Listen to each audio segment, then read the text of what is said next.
It's all reality. When I came back to the States, then I began looking at life actually with different eyes. I knew this before, but this really brought it home, that I really enjoy my house now. When I got there, I said, thank you, home. Thank you for being here. And when I came to church, I talked about this in some ways. I was so happy to come back. It was like family. I was happy to be here, and I was able to enjoy it. I wasn't someplace else. There wasn't someplace else that I had to be. Then I began thinking, this is a way of living. And I thought of the 10 commandments, the 10 commandments of living. That's what I call them. You may have seen them before. The first one I would like to go through is throw out non-essential numbers in your life. Just throw them out. Now, non-essential numbers will include things like age, weight, height. Throw them out.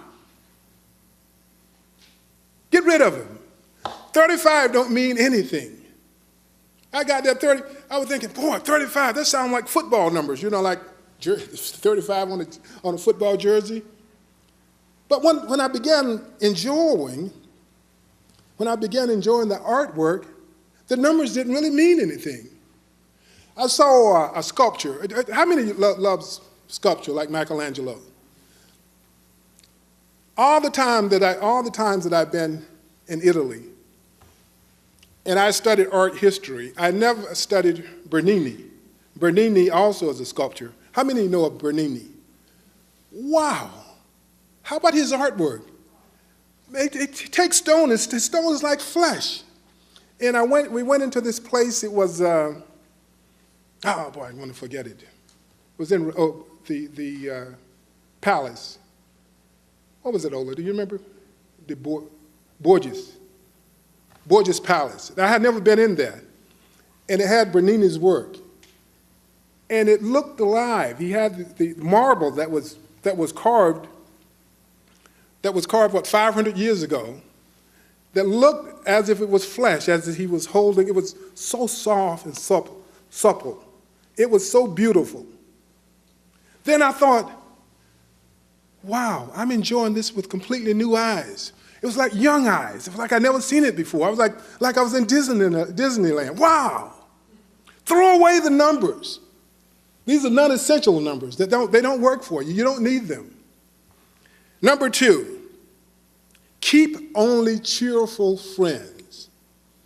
Yeah, that's the second one. Keep only cheerful friends. Cheerful friends. Grouchy friends pull you down. Lucy Linda knows that. Don't you? She brought a good friend here today. And yeah, and that's a cheerful friend. I know her. If you have friends in your life that are downers, give them a chance to get cheerful. So I'm going to give you 1 minute to get cheerful or get out of my life. Yeah. Well, I tell you what, all you have to do is be cheerful. They'll get out of your life. Yeah.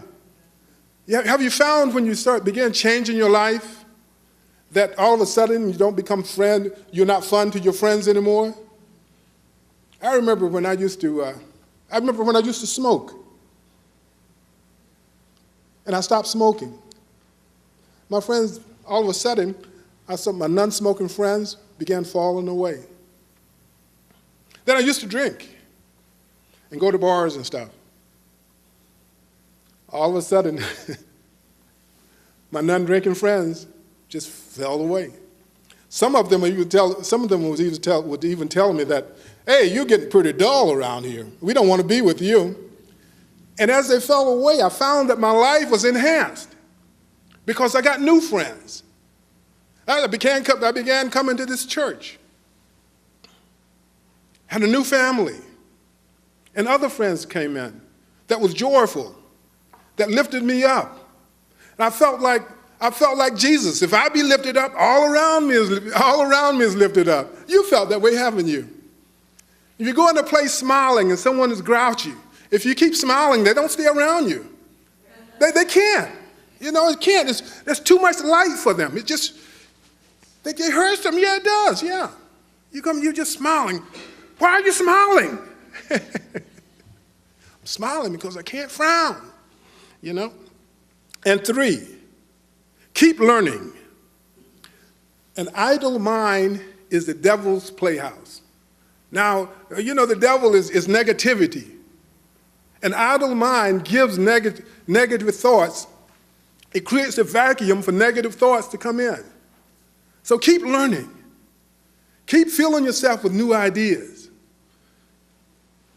Glenn just turned me on to a teacher that I went to see last Monday night.